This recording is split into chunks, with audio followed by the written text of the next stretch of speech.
Bon, le groupe Studi a commencé, nous avons commencé nos activités à peu près en 1970 en créant le bureau d'études Studi en Tunisie, qui a commencé à travailler en Tunisie exclusivement pendant, disons, une quinzaine d'années.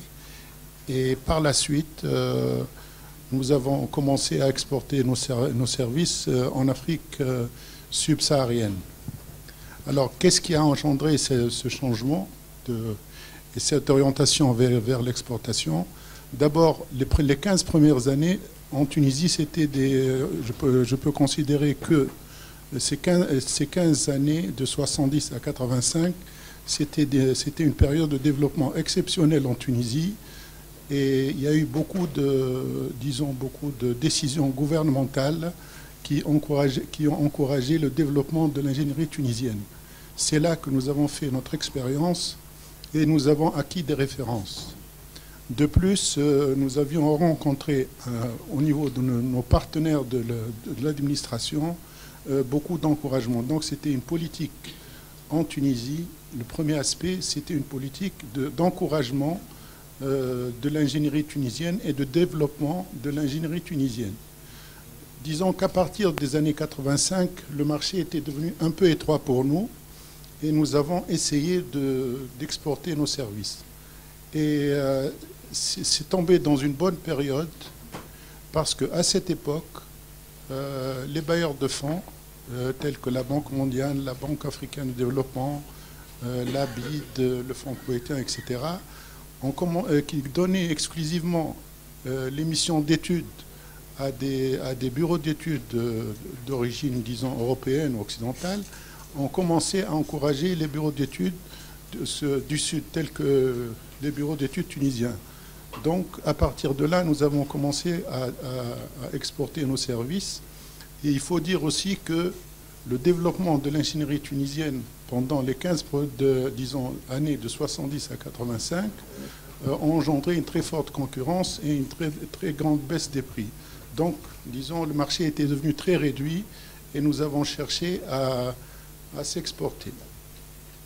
Je dois dire que là, nous avons bénéficié de deux lois qui sont deux dispositions qui sont très importantes.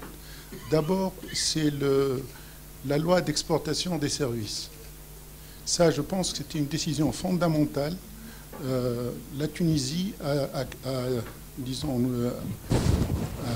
signé une loi encourageant l'exportation des services par des exonérations fiscales, etc. Deuxièmement, chose exceptionnelle que je considère comme étant exceptionnelle, c'est le partenariat. Dès cette époque, il y a eu ce qu'on appelle le partenariat, une sorte de partenariat public-privé. Je m'explique.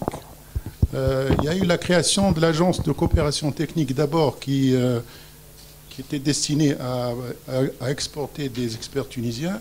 Et ensuite, au niveau de l'administration, il y a une disposition qui disait que tout cadre de l'administration peut aller travailler avec une société privée à l'export, en dehors de la Tunisie. C'est-à-dire qu'un cadre de l'administration qui a acquis beaucoup d'expérience était mis à notre disposition.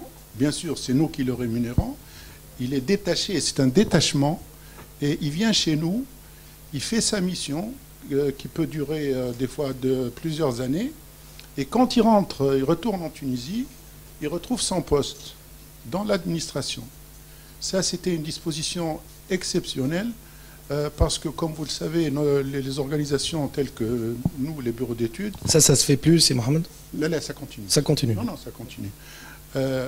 C'est-à-dire que nous ne pouvions pas, vu notre dimension, avoir tous les experts de tous les profils. Et l'administration regorgeait de profils. Elle regorgeait de profils qui ont acquis une très grande expérience dans les différents domaines au sein de l'administration tunisienne. Donc là, nous avons pu disposer de plusieurs cadres, je dirais énormément de cadres de l'administration. Il suffisait d'un accord du ministre et puis il était détaché chez nous. C'était une formalité très simple. D'ailleurs, je crois que Si vous connaissez cette loi. Hein. Bon. Hein? Ah bon? Ah, non, non, mais c'est une formation interne. Parce qu'on avait une seule compétence. Une entreprise. Bon, donc ça, c'était... il y a la loi à l'exploitation des services, il y a donc cette disposition de l'administration.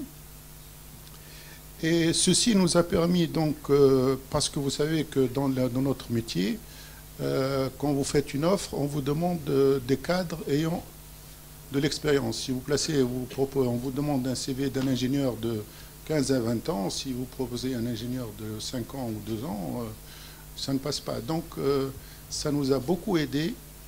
Et je dois dire que le rapport, pour nous, a été considérable.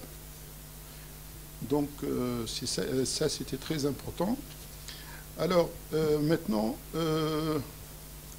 je dois dire que le titre de disons, du forum est très ambitieux.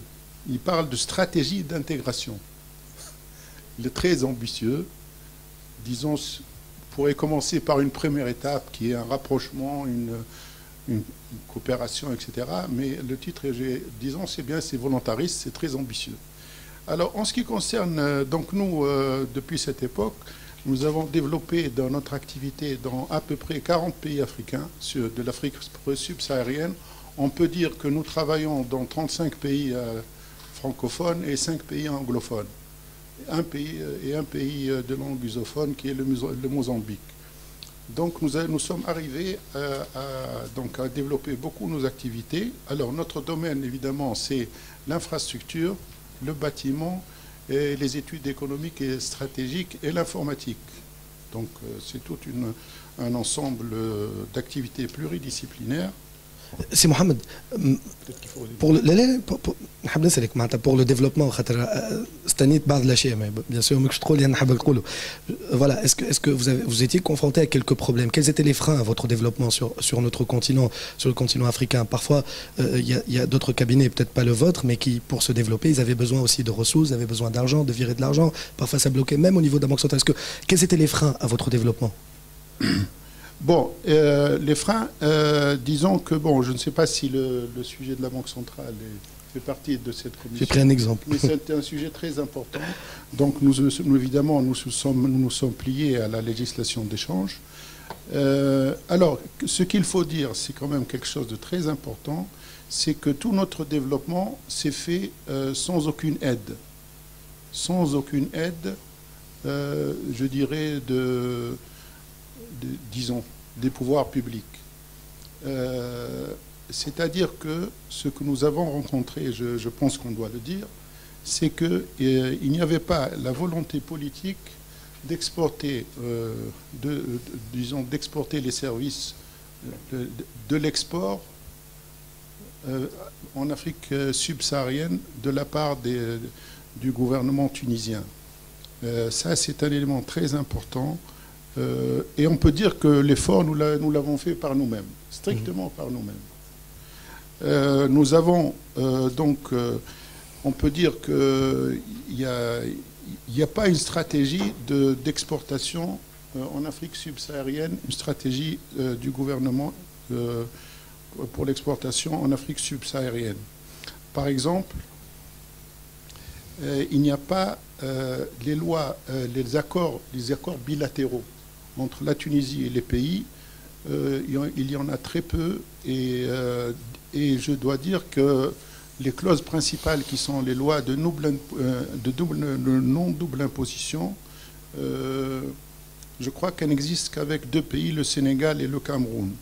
Et je sais que j'ai participé pendant plusieurs années à plusieurs commissions mixtes, et je suppose que ce genre d'accord n'a pas vu le jour, où on promettait de le faire, mais il ne se faisait pas. Donc, il y a tout un problème de ce côté-là. Je pense qu'il faut activer toutes ces commissions mixtes, signer les accords bilatéraux. Aussi, il y a les accords régionaux. Il y a beaucoup d'organisations régionales en Afrique, telles que l'OADA, la CEMAC, la CEAC, etc., qui donnent des conditions, qui fixent les relations entre les pays africains de la zone. et même qui crée des liaisons, disons, d'intégration un peu du genre Union européenne. Donc en Tunisie, ça c'est un très gros effort, je pense, à faire par le gouvernement. Il faut activer toutes ces missions, tous ces protocoles, ces accords, etc. Et évidemment, par le rôle des ambassades, je pense que peut dire que les ambassades ne sont pas équipées pour jouer le rôle, disons, de promoteur économique ou promoteur de l'activité tunisienne. Et là, je pense qu'il y a un très très gros effort à faire pour équiper les ambassades en cadre, d'abord même au niveau de l'ambassadeur. Il faut que l'ambassadeur ait une sensibilité économique et au niveau de l'ambassade, il faut créer des représentants commerciaux, enfin des directions commerciales, qui détiennent toutes les informations sur les pays, qui les mettent à la disposition des sociétés tunisiennes, etc. Bien sûr, il y a le nombre